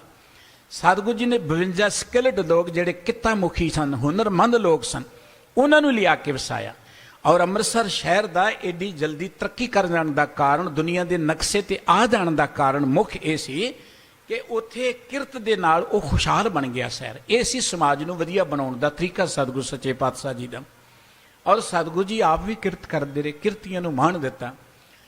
ਕਿਸੇ ਦਾ ਪਰਿਵਾਰਕ ਜੀਵਨ ਵਧੀਆ ਹੋਏ, ਕਿਸੇ ਦਾ ਵਿਹਾਰਕ ਜੀਵਨ ਵੀ ਵਧੀਆ ਹੋਏ, ਕਿਸੇ ਦਾ ਸਮਾਜਿਕ ਜੀਵਨ ਵੀ ਵਧੀਆ ਹੋਏ, ਤੇ ਕਈ ਮਨੁੱਖ ਫਿਰ ਧਾਰਮਿਕ ਪੱਖ ਤੋਂ ਪਛੜ ਜਾਂਦੇ ਨੇ। ਉਹਨਾਂ ਦਾ ਸਮਾਜ 'ਚ ਵੀ ਰੁਤਬਾ ਬੜਾ ਹੁੰਦਾ ਹੈ, ਪਰਿਵਾਰ 'ਚ ਵੀ ਬਹੁਤ ਖੁਸ਼ਹਾਲੀ ਹੁੰਦੀ ਹੈ, ਆਰਥਿਕ ਪੱਖ ਤੋਂ ਵੀ ਉਹ ਠੀਕ ਹੁੰਦੇ ਨੇ, ਪਰ ਧਰਮ ਦੇ ਨਾਲ ਉਹਨਾਂ ਦਾ ਲਗਾਅ ਨਹੀਂ ਹੁੰਦਾ, ਜਾਂ ਧਰਮ ਦੀ ਗੱਲ ਉਹਨਾਂ ਦੀ ਜ਼ਿੰਦਗੀ 'ਚ ਨਹੀਂ ਹੁੰਦੀ। ਧੰਨ ਗੁਰੂ ਰਾਮਦਾਸ ਜੀ ਮਹਾਰਾਜ ਦਾ ਤੁਸੀਂ ਧਾਰਮਿਕ ਜੀਵਨ ਦੇਖੋ। ਦੇਖੋ, ਪਹਿਲੀ ਗੱਲ ਧਰਮ ਦੀ ਤਾਂ ਪਹਿਲੀ ਸ਼ਰਤ ਇਹੀ ਹੈ, ਜੋ ਗੁਰਮਤਿ ਨੇ ਧਰਮ ਦਿੱਤਾ ਹੈ, ਜੋ ਮਨੁੱਖਤਾ ਦਾ ਧਰਮ ਹੈ, ਗੁਰਮਤਿ ਦਾ ਨਾ ਕੋ, ਜੋ ਮਨੁੱਖ ਦਾ ਧਰਮ ਹੈ, ਉਹ ਸਭ ਤੋਂ ਪਹਿਲੀ ਸ਼ਰਤ ਹੈ ਕਿ ਹਰ ਮਨੁੱਖ ਕਿਰਤੀ ਹੋਣਾ ਚਾਹੀਦਾ। ਇਹ ਧਰਮ ਦੀ ਪਹਿਲੀ ਸ਼ਰਤ ਹੈ। ਧਰਮ ਦੀ ਸ਼ਰਤ ਵਿਹਲੜ ਨਹੀਂ ਹੈ। ਗੁਰਮਤਿ ਨੇ ਵਿਹਲੜਾਂ ਨੂੰ ਕਿਤੇ ਮਾਣ ਨਹੀਂ ਦਿੱਤਾ। ਕਦੀ ਵੀ ਤੁਸੀਂ ਆਪਣੇ ਆਪ ਨੂੰ ਕਿਸੇ ਨਾਲੋਂ ਘੱਟ ਨਾ ਮਹਿਸੂਸ ਕਰੋ, ਐਵੇਂ ਵਿਹਲੜਾਂ ਨੂੰ ਮੱਥੇ ਨਾ ਟੇਕਿਆ ਕਰੋ। ਕਿਰਤੀ ਬੰਦੇ ਨੂੰ ਸਤਿਗੁਰੂ ਜੀ ਨੇ ਬੜਾ ਵਡਿਆਇਆ ਹੈ। ਕਿਰਤੀ ਦੇ ਸਿਰ ਤੇ ਸਮਾਜ ਹੀ ਹੁੰਦਾ ਹੈ, ਕਿਰਤੀ ਰੀੜ ਦੀ ਹੱਡੀ ਹੁੰਦਾ ਹੈ। ਔਰ ਪਹਿਲੀ ਸ਼ਰਤ ਤਾਂ ਇਹੀ ਹੈ, ਗੁਰਬਾਣੀ ਕਹਿੰਦੀ ਘਾਲ ਖਾਏ ਖਿਸ਼ ਹੱਥੋਂ ਦੇ, ਨਾਨਕ ਰਾਹ ਪਛਾਣੇ ਸੇ। ਜਿਹੜੇ ਘਾਲਣਾ ਕਰਦੇ ਨੇ, ਘਾਲਣਾ ਕਰਕੇ ਫਿਰ ਦੂਸਰਿਆਂ ਦੀ ਵੀ ਲੋੜ ਪੂਰੀ ਕਰਦੇ ਨੇ, ਦੂਜਿਆਂ ਦੀ ਵੀ ਭੁੱਖ ਦੂਰ ਕਰਦੇ ਨੇ, ਉਹ ਰੱਬ ਦੇ ਰਸਤੇ ਨੂੰ ਸਹਿਜੇ ਲੱਭ ਲੈਂਦੇ ਨੇ। ਉਹਨਾਂ ਨੂੰ ਕੋਈ ਜੰਗਲਾਂ 'ਚ ਜਾਣ ਦੀ, ਉਹਨਾਂ ਨੂੰ ਕੋਈ ਵੱਡੀਆਂ ਵੱਡੀਆਂ ਮਾਲਾ ਫੇਰਨ ਦੀ ਲੋੜ ਨਹੀਂ ਰਹਿ ਜਾਂਦੀ। ਜਿਹੜਾ ਕਿਰਤ ਕਰਦਾ ਹੈ ਤੇ ਦੂਸਰਿਆਂ ਦੀ ਭੁੱਖ ਮਿਟਾਉਂਦਾ ਹੈ। ਹੁਣ ਗੁਰੂ ਰਾਮਦਾਸ ਜੀ ਮਹਾਰਾਜ ਕਿਰਤੀ ਵੀ ਸਨ, ਉਹ ਵੰਡ ਕੇ ਛਕਣ ਵਾਲੇ ਵੀ ਸਨ, ਦੂਜਿਆਂ ਦੀ ਭੁੱਖ ਮਿਟਾਉਣ ਵਾਲੇ ਵੀ ਸਨ। ਅਧਿਆਤਮਿਕ ਪੱਖ ਤੋਂ ਜਦੋਂ ਤੁਸੀਂ ਉਹਨਾਂ ਨੂੰ ਦੇਖੋਗੇ, ਜੇ ਸਤਿਗੁਰੂ ਜੀ ਦਾ ਤੁਸੀਂ ਅਧਿਆਤਮਿਕ ਰੁਤਬਾ ਦੇਖਣਾ, ਦੇਖੋ ਬਹੁਤ ਸਾਰੇ ਸਾਡੇ ਮੁਲਕ ਦੇ ਅੰਦਰ ਧਰਮ ਦੇ ਨਾਂ ਤੇ ਭੇਖ ਨੇ, ਜੋਗੀ ਨੇ, ਹੋਰ ਵੈਰਾਗੀ ਨੇ, ਕਈ ਤਰ੍ਹਾਂ ਦੇ ਮਤ ਮਤਾਂਤਰ ਨੇ, ਸੰਨਿਆਸੀ ਨੇ, ਉਦਾਸੀ ਨੇ। ਲੇਕਿਨ ਤੁਸੀਂ ਦੇਖੋ ਕਿ ਬਾਹਰੋਂ ਕਈ ਵਾਰੀ ਧਾਰਮਿਕ ਹੀ ਨਜ਼ਰ ਆਉਂਦੇ ਨੇ ਸਾਰੇ, ਲੇਕਿਨ ਮਨੁੱਖਤਾ ਨਾਲ ਉਹਨਾਂ ਦਾ ਕੋਈ ਲਗਾਵ ਨਹੀਂ ਹੁੰਦਾ, ਜਾਂ ਅੰਤਰੀਵ ਉਹਨਾਂ ਦਾ ਜੀਵਨ ਜਿਹੜਾ ਨਾ ਕੋਈ ਵਧੀਆ ਨਹੀਂ ਹੁੰਦਾ, ਸੁਭਾਵ ਕਰਕੇ ਉਹ ਵੱਡੇ ਨਹੀਂ ਹੁੰਦੇ। ਧਾਰਮਿਕ ਮਨੁੱਖ ਦੀ ਕਸਵੱਟੀ ਕੀ ਹੈ? ਹੁਣ ਦੇਖੋ ਨਾ, ਕੋਈ ਬੰਦਾ ਡਾਕਟਰ ਹੈ, ਡਾਕਟਰ ਦੀ ਕੀ ਪਹਿਚਾਣ ਹੈ? ਡਾਕਟਰ ਦੀ ਪਹਿਚਾਣ ਕੋਈ ਨਹੀਂ ਕਿ ਉਹਨੇ ਕੱਪੜੇ ਪਾਏ ਨੇ ਜਾਂ ਉਹ ਡਾਕਟਰ ਵਾਲੇ ਉਹਨੇ ਸੰਦ ਰੱਖੇ, ਇਹੀ ਕੇਵਲ ਪਹਿਚਾਣ ਨਹੀਂ। ਉਹਦੀ ਤੇ ਪਹਿਚਾਣ ਇਹ ਹੈ ਕਿ ਉਹ ਰੋਗ ਨੂੰ ਪਛਾਣੇ, ਦਵਾਈ ਦੇਵੇ ਤੇ ਕਿਸੇ ਦਾ ਰੋਗ ਦੂਰ ਕਰ ਦੇਵੇ, ਇਹ ਪਹਿਚਾਣ ਹੈ ਨਾ। ਕਿਸੇ ਤੰਦਰੁਸਤ ਮਨੁੱਖ ਦੀ ਕਸਵੱਟੀ ਕੀ ਹੈ? ਆਪਾਂ ਦੇਖਦੇ ਹੋ ਸਰੀਰਕ ਤੌਰ ਤੇ ਬੈਠਣਾ, ਉੱਠਣਾ, ਗੱਲਬਾਤ, ਉਹਦਾ ਕੰਮ ਕਰਨ ਦਾ ਤਰੀਕੇ ਤੋਂ ਆਪਾਂ ਕਹਿੰਦੇ ਬੰਦਾ ਤੰਦਰੁਸਤ ਹੈ ਬਈ, ਇਹ ਠੀਕ ਹੈ। ਉਵੇਂ ਕਹੀ ਜਾਏ ਕਿ ਮੈਂ ਭਲਵਾਨ ਆ ਤੇ ਉੱਠਿਆ ਜਾਈ ਨਾ ਉਹਦੇ ਕੋਲੋਂ, ਉਹਨੂੰ ਕੋਈ ਭਲਵਾਨ ਥੋੜ੍ਹਾ ਕਵਾਂਗੇ ਆਪਾਂ। ਕਿਸੇ ਧਰਮੀ ਮਨੁੱਖ ਦੀ ਪਹਿਚਾਣ ਕੀ ਹੈ? ਉਹਦੀ ਪਹਿਚਾਣ ਕੱਪੜੇ ਨਹੀਂ ਹੈ, ਉਹਦੀ ਪਹਿਚਾਣ ਕੋਈ ਨਹੀਂ ਕਿ ਮਾਲਾ ਲੈ ਕੇ ਬੈਠਾ ਹੈ। ਜ਼ਿਆਦਾਤਰ ਅਸੀਂ ਪਹਿਚਾਣ ਇਹੀ ਰੱਖੀ ਹੈ ਕਿ ਵੱਡੀ ਸਾਰੀ ਮਾਲਾ ਪਾਈ ਹੈ ਜਾਂ ਕੱਪੜੇ ਪਾਏ ਸੀ, ਕਿਨੇ ਕਿ ਬੜਾ ਤਗੜਾ ਧਰਮੀ ਬੰਦਾ ਹੈ, ਇਹ ਤੇ ਬੜੀਆਂ ਖਮੀਟ ਕੇ ਬੈਠਦਾ ਹੈ, ਜਾਂ ਇਹ ਤੇ ਬੜਾ ਤਿਆਗੀ ਬੰਦਾ, ਘਰ 'ਚ ਵੜਦਾ ਹੀ ਨਹੀਂ ਹੈ ਤੇ ਕੰਮ ਕਰਨ ਨੂੰ ਹੱਥ ਹੀ ਨਹੀਂ ਲਾਉਂਦਾ ਜੀ। ਇਹ ਕੋਈ ਧਰਮ ਦੀ ਕਸਵੱਟੀ ਨਹੀਂ ਹੈ। ਧਰਮ ਦੀ ਕਸਵੱਟੀ ਇਹ ਹੈ ਕਿ ਮਨੁੱਖ ਦਾ ਆਪਣਾ ਜੀਵਨ ਕਿਹੋ ਜਿਹਾ, ਆਪਣਾ ਉਹਦਾ ਸੁਭਾਵ ਕਿਹੋ ਜਿਹਾ, ਮਨੁੱਖਤਾ ਦੇ ਪ੍ਰਤੀ ਉਹਦਾ ਵਿਹਾਰ ਕਿਹੋ ਜਿਹਾ। ਗੁਰੂ ਰਾਮਦਾਸ ਜੀ ਦੀ ਪਵਿੱਤਰ ਬਾਣੀ ਪੜ੍ਹੋ। ਗੁਰੂ ਰਾਮਦਾਸ ਜੀ ਮਹਾਰਾਜ ਨੇ ਕਿੱਡੀ ਵੱਡੀ ਬਖਸ਼ਿਸ਼ ਕੀਤੀ ਸਾਡੇ ਉੱਪਰ। ਗੁਰੂ ਨਾਨਕ ਸਾਹਿਬ ਜੀ ਦੀ ਬਾਣੀ 19 ਰਾਗਾਂ ਦੇ ਵਿੱਚ ਹੈ। ਗੁਰੂ ਅੰਗਦ ਦੇਵ ਜੀ ਦੀ ਬਾਣੀ ਸਿਰਫ ਸ਼ਲੋਕਾਂ ਦੇ ਵਿੱਚ ਹੈ। ਉਹ ਵੀ ਸ਼ਲੋਕ ਸਤਿਗੁਰੂ ਜੀ ਤਕਰੀਬਨ 60 ਕੁ ਦੇ ਕਰੀਬ ਸ਼ਲੋਕ ਹੋਣਗੇ, 2-4 ਵੱਧ ਘੱਟ ਹੋ ਸਕਦੇ ਨੇ। ਗੁਰੂ ਅਮਰਦਾਸ ਜੀ ਦੀ ਬਾਣੀ ਜਿਹੜੀ ਹੈ ਉਹ 17 ਰਾਗਾਂ ਵਿੱਚ ਸੀ। 2 ਰਾਗ ਗੁਰੂ ਨਾਨਕ ਸਾਹਿਬ ਜੀ ਤੋਂ ਘੱਟ 17 ਰਾਗਾਂ 'ਚ। ਲੇਕਿਨ ਗੁਰੂ ਰਾਮਦਾਸ ਜੀ ਦੀ ਪਵਿੱਤਰ ਬਾਣੀ ਜਿਹੜੀ ਹੈ ਉਹ ਹੈ ਤਕਰੀਬਨ 30 ਰਾਗਾਂ ਦੇ ਵਿੱਚ ਬਾਣੀ। 31 ਰਾਗ ਨੇ ਗੁਰੂ ਗ੍ਰੰਥ ਸਾਹਿਬ ਜੀ ਵਿੱਚ। ਇੱਕ ਜੈਜਾਵੰਤੀ ਰਾਗ ਗੁਰੂ ਤੇਗ ਬਹਾਦਰ ਸਾਹਿਬ ਜੀ ਨੇ ਨਵਾਂ ਬਖਸ਼ਿਸ਼ ਕੀਤਾ ਸਾਨੂੰ। ਲੇਕਿਨ 30 ਰਾਗਾਂ 'ਚ ਬਾਣੀ ਗੁਰੂ ਰਾਮਦਾਸ ਜੀ ਮਹਾਰਾਜ ਦੀ। ਤੁਸੀਂ ਇਹ ਦੇਖੋ, 7 ਸਾਲ ਦੀ ਉਮਰ 'ਚ ਗੁਰੂ ਰਾਮਦਾਸ ਜੀ ਮਹਾਰਾਜ ਦੇ ਮਾਤਾ ਪਿਤਾ ਉਹਨਾਂ ਦੇ ਸਿਰ ਤੋਂ ਉੱਠ ਗਏ।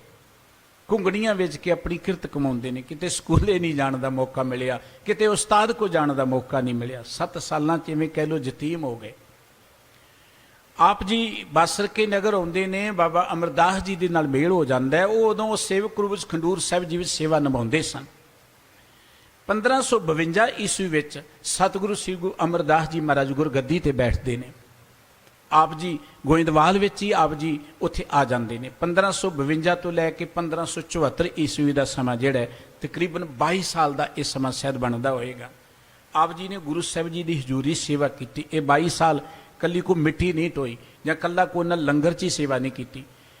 ਇਹਨਾਂ 22 ਸਾਲਾਂ ਵਿੱਚ ਉਹਨਾਂ ਨੇ ਗੁਰੂ ਕੀ ਕਿੰਨੀ ਬਖਸ਼ਿਸ਼ ਪ੍ਰਾਪਤ ਕੀਤੀ। ਉਹ ਤੁਸੀਂ ਉਹਨਾਂ ਦੀ ਇਹ ਰਾਗਾਂ ਦੀ ਸੂਝ-ਬੂਝ ਦੇਖੋ, ਸੰਗੀਤ ਉਹਨਾਂ ਦਾ ਦੇਖੋ, ਔਰ ਜਿਹੜੇ ਰਾਗ ਨੇ ਕਿੰਨੀਆਂ ਕਿਸਮਾਂ ਵਿੱਚ ਨੇ ਗੁਰੂ ਗ੍ਰੰਥ ਸਾਹਿਬ ਜੀ ਵਿੱਚ। ਫਿਰ ਉਹਨਾਂ ਦੀ ਪਵਿੱਤਰ ਬਾਣੀ ਤੁਸੀਂ ਦੇਖੋ, ਔਰ ਬਾਣੀ ਦੇ ਵਿੱਚ ਤੁਸੀਂ ਦੇਖੋਗੇ ਕਿੰਨੀਆਂ ਕਿੰਨੀਆਂ ਲੰਮੇਰੀਆਂ ਪੰਗਤੀਆਂ ਨੇ। ਐ ਸੰਸਾਰੇ ਕੇ ਕੁਟੰਬ ਮਿੱਤਰ ਭਾਈ, ਜੋ ਦੀਸੇ ਮਨ ਮੇਰੇ ਤੇ ਸਭ ਆਪਣੇ ਸੋਏ ਮਲਾਸਾ। ਲੰਮੀਆਂ ਲੰਮੀਆਂ ਪੰਗਤੀਆਂ ਗੁਰਬਾਣੀ ਦੇ ਵਿੱਚ, ਨਵੀਂ ਤੋਂ ਨਵੀਂ ਸ਼ਬਦਾਵਲੀ ਉਹਨਾਂ ਦੇ ਤੁਸੀਂ ਉਹਨਾਂ ਦੀ ਪਵਿੱਤਰ ਰਚਨਾ ਵਿੱਚ ਦੇਖੋ। ਕਿੰਨੀ ਮਿਠਾਸ ਹੈ ਬਾਣੀ ਦੇ ਵਿੱਚ, ਕਿੰਨੀ ਬਿਰੋਹ ਹੈ ਬਾਣੀ ਦੇ ਅੰਦਰ, ਕਿੰਨਾ ਪ੍ਰੇਮ ਭਰਿਆ ਹੋਇਆ ਕੁੱਟ-ਕੁੱਟ ਕੇ ਬਾਣੀ ਦੇ ਅੰਦਰ। ਇਹ ਉਹਨਾਂ ਦੀ ਜਿਹੜੀ ਮਨੋ ਅਵਸਥਾ ਸੀ ਨਾ, ਸਤਿਗੁਰੂ ਜੀ ਨੇ ਉਹ ਪਵਿੱਤਰ ਬਾਣੀ ਦੇ ਵਿੱਚ ਭਰ ਦਿੱਤੀ। ਮੈਂ ਨੀਰ ਵਹਿ ਵਹਿ ਚੱਲੇ ਜੀਓ, ਮੈਂ ਬਿਨ ਗੁਰ ਦੇਖੇ ਨੀਂਦ ਨਾ ਆਵੇ, ਕੋਈ ਆਣ ਮਿਲਾਵੇ ਮੇਰਾ ਪ੍ਰੀਤਮ ਪਿਆਰਾ ਹੋਂ ਤਿਸ ਪੈ ਆਪ ਵਿਚਾਈ। ਇਹ ਸਤਿਗੁਰੂ ਜੀ ਦੀ ਪਵਿੱਤਰ ਬਾਣੀ ਵਿੱਚ ਜਿਹੜਾ ਪਿਆਰ ਹੈ ਉਹ ਉਹਨਾਂ ਦਾ ਪ੍ਰਗਟ ਹੁੰਦਾ ਹੈ। ਮੈਂ ਗੱਲ ਕਰ ਰਿਹਾ ਸੀ ਉਹਨਾਂ ਦੇ ਧਾਰਮਿਕ ਜੀਵਨ ਦੀ। ਸਤਿਗੁਰੂ ਸੱਚੇ ਪਾਤਸ਼ਾਹ ਜੀ ਧਾਰਮਿਕ ਪੱਖ ਤੋਂ ਵਾਹਿਗੁਰੂ ਜੀ ਦੇ ਰੰਗ 'ਚ ਇੰਨੇ ਰੰਗੇ ਹੋਏ ਨੇ, ਇੰਨੇ ਓਤ ਪੋਤ ਨੇ ਕਿ ਉਹ ਸੇਵਾ ਕਰਦਿਆਂ ਵੀ ਵਾਹਿਗੁਰੂ ਜੀ ਦੇ ਪਿਆਰ ਵਿੱਚ ਜੁੜੇ ਰਹਿੰਦੇ ਨੇ। ਉਹਨਾਂ ਦੀ ਉਹ ਮਨੋਵਸਥਾ, ਉਹਨਾਂ ਦੀ ਪਵਿੱਤਰ ਬਾਣੀ ਪੜ੍ਹ ਕੇ, ਹਰ ਪ੍ਰੇਮ ਬਾਣੀ ਮਨ ਮਾਰਿਆ ਅਣਿਆਲੇ ਅਣੀਆਂ ਰਾਮ ਰਾਜੇ, ਜਿਸ ਲਾਗੀ ਪੀਰ ਪ੍ਰਮ ਕੀ ਸੋ ਜਾਣੇ ਜਰੀਆ, ਜੀਵਨ ਮੁਖ ਸੁਆਖੀ ਮਰ ਜੀਵੇ ਮਰੀਆ। ਉਹਨਾਂ ਦੀ ਪਵਿੱਤਰ ਬਾਣੀ ਪੜ੍ਹੋ ਤੁਸੀਂ, ਆਤਮਿਕ ਤੌਰ ਤੇ ਵਾਹਿਗੁਰੂ ਜੀ ਦੇ ਰੰਗ 'ਚ ਉਹ ਕਿੰਨੇ ਰੰਗੇ ਨੇ। ਗੁਰੂ ਦਾ ਪਿਆਰ ਉਹਨਾਂ ਦੇ ਹਿਰਦੇ 'ਚ ਕਿੰਨਾ ਕੁੱਟ-ਕੁੱਟ ਕੇ ਭਰਿਆ ਹੋਇਆ ਕਿ ਮੈਂ ਬਿਨ ਗੁਰ ਦੇਖੇ ਨੀਂਦ ਨਾ ਆਵੇ, ਕੋਈ ਆਣ ਮਿਲਾਵੇ ਮੇਰਾ ਪ੍ਰੀਤਮ ਪਿਆਰਾ, ਝੱਖੜ ਝਾਗੀ ਮੀਂਹ ਵਰਸੇ ਭੀ ਗੁਰ ਦੇਖਣ ਜਾਈ।